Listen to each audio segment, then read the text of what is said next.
Hi everybody, this is Mrs. Clemmons and I'm going to read chapter 12 from the Boy in the Striped Pajamas, and it is called Schmal Thinks of an Answer to Bruno's Question. "All I know is this," began Schmal.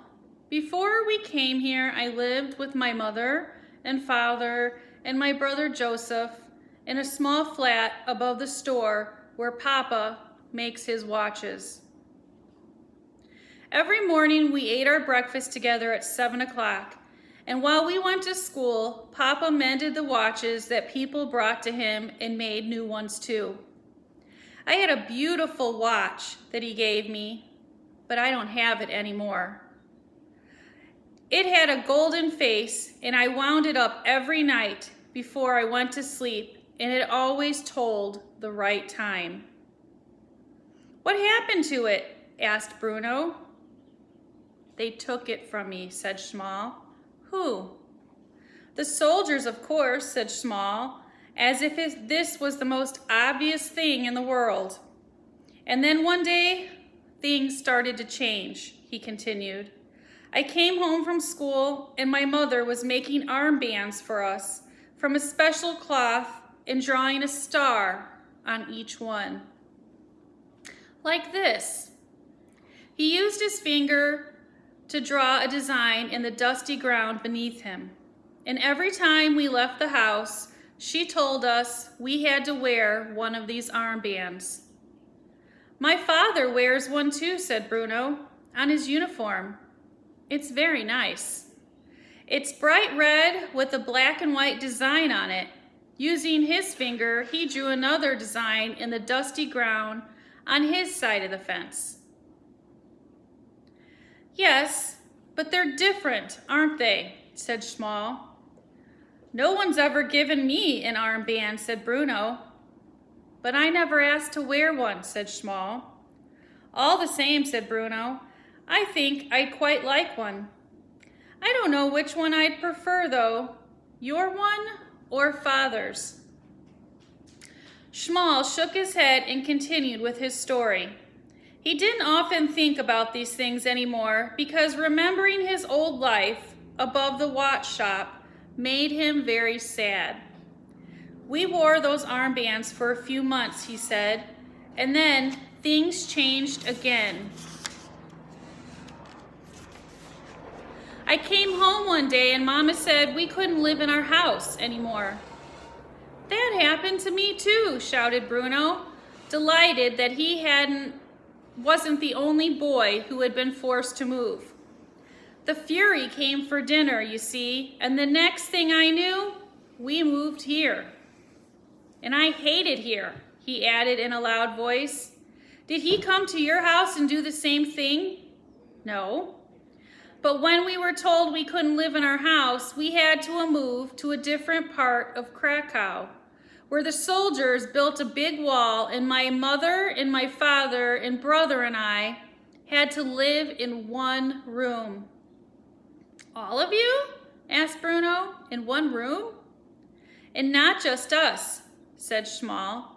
"There was another family there, and the mother and the father were always fighting with each other, and one of the sons was bigger than me, and he hit me even when I did nothing wrong." "You can't have all lived in the one room," said Bruno, shaking his head. "That doesn't make any sense." "All of us," said Schmal, nodding his head. 11 in total." Bruno opened his mouth to contradict him again. He didn't really believe that 11 people could live in the same room together, but changed his mind. "We lived there for some more months," continued Schmal, "all of us in that one room. There was one small window in it, but I didn't like to look out of it because then I would see the wall, and I hated the wall because our real home was on the other side of it. And this part of town was the bad part because it was always noisy and impossible to sleep. And I hated Luca, who was the boy who kept hitting me even when I did nothing wrong." "Gretel hits me sometimes," said Bruno. "She's my sister," he added. in a hopeless case. But soon I'll be bigger and stronger than she is, and she won't know what's hit her then.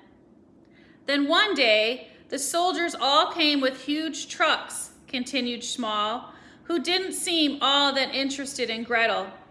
And everyone was told to leave the houses. Lots of people didn't want to, and they hid wherever they could find a place. But in the end, I think they caught everyone. And the trucks took us to a train, and the train, he hesitated for a moment and bit his lip. Bruno thought he was going to start crying and couldn't understand why. The train was horrible, said Schmall. There were too many of us in the carriages for one thing, and there was no air to breathe, and it smelled awful. That's because you all crowded into one train, said Bruno, remembering the two trains he had seen at the station when he left Berlin. When we came here, there was another one on the other side of the platform, but no one seemed to see it. That was the one we got. You should have gotten on it too. I don't think we would have been allowed, said Schmall, shaking his head. We weren't able to get out of our carriage. The doors are at the end, explained Bruno. There weren't any doors, said Schmall. Of course there were doors, said Bruno with a sigh. They're at the end, he repeated, just past the buffet section. There weren't any doors, insisted Schmall. If there had been, we would all have got off. Bruno mumbled something under his breath along the lines of course there were, but he didn't say it very loud, so Schmall didn't hear. When the train finally stopped, continued Schmall, we were in a very cold place, and we all had to walk here. We had a car, said Bruno out loud now, and Mama was taken away from us, and Papa and Joseph and I were put into the huts over there, and that's where we've been ever since. Schmall looked very sad when he told this story, and Bruno didn't know why. It didn't seem like such a terrible thing to him, and after all, much the same thing had happened to him. Are there many boys over there? Asked Bruno. Hundreds, said Schmall. Bruno's eyes opened wide. Hundreds, he said, amazed. That's not fair at all. There's no one to play with on this side of the fence. Not a single person. We don't play, said Schmall. Don't play? Why ever not? What would we play? He asked, his face looking confused at the idea of it. Well, I don't know, said Bruno. All sorts of things. Football, for example, or exploration. What's the exploration like over there anyway? Any good? Schmall shook his head and didn't answer. He looked back towards the huts and turned back to Bruno then. He didn't want to ask the next question, but the pains in his stomach made him. You don't have any food on you, do you? He asked. Afraid not, said Bruno. I meant to bring some chocolate, but I forgot. Chocolate, said Schmall very slowly, his tongue moving out from behind his teeth. I've only ever had chocolate once. Only once? I love chocolate. I can't get enough of it, although Mother says it'll rot my teeth. You don't have any bread, do you? Bruno shook his head. Nothing at all, he said. Dinner isn't served until 6:30. What time do you have yours? Schmall shrugged his shoulders and pulled himself to his feet. I think I'd better get back, he said.